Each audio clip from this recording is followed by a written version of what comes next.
They thought I'd forgive her again. Standing in a parking garage at 8:42 p.m., staring at my brand new sedan crushed like paper, my sister smiled and said, "Don't worry. Mom and Dad will make you forgive me." What she didn't know, I work in insurance fraud. And this time, forgiveness meant a felony. The North Lake Tower. Parking garage smelled like burnt plastic and leaking coolant. Airbags hung limp from the steering wheel, pale and ghost-like. The metal ticked as it cooled, each sound echoing through the concrete cavern. That car wasn't just transportation. It was 6 months of research, 2 years of saving, my first brand new purchase at 32, and it was destroyed. Vanessa, my sister, leaned against the tow truck like she was, waiting for an Uber, sparkly jacket, cheap tequila breath, zero remorse. "The brakes are trash," she announced loudly.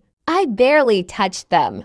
I didn't answer, because the concrete pillar beside us told a different story. Black rubber scars, scraped paint, a brutal impact mark that had nothing to do with brake failure. Then I saw it. The dash cam. Still blinking. Still recording. Vanessa demanded my insurance info like I worked for her. I noticed the bar entry pass tucked behind her ID. Another detail. Another thread. The tow driver leaned over quietly. "Impact angle's wrong," he said. "Looks like reckless driving. Lost control on the turn."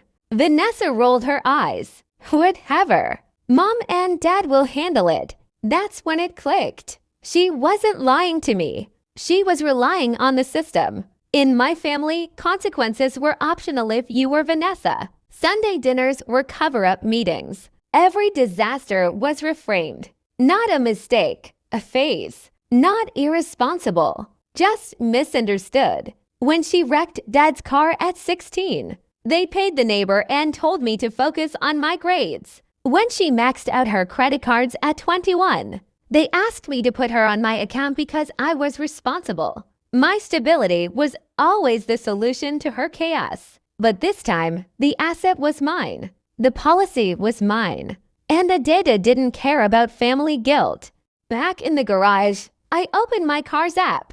Trip data, 8:39 p.m. Top speed, 56 miles per hour. The speed limit in that garage, 10 miles per hour. You don't hit 56 because your brakes fail. You hit 56 because you're showing off, or drunk, or both. I didn't confront her, didn't argue, didn't explain.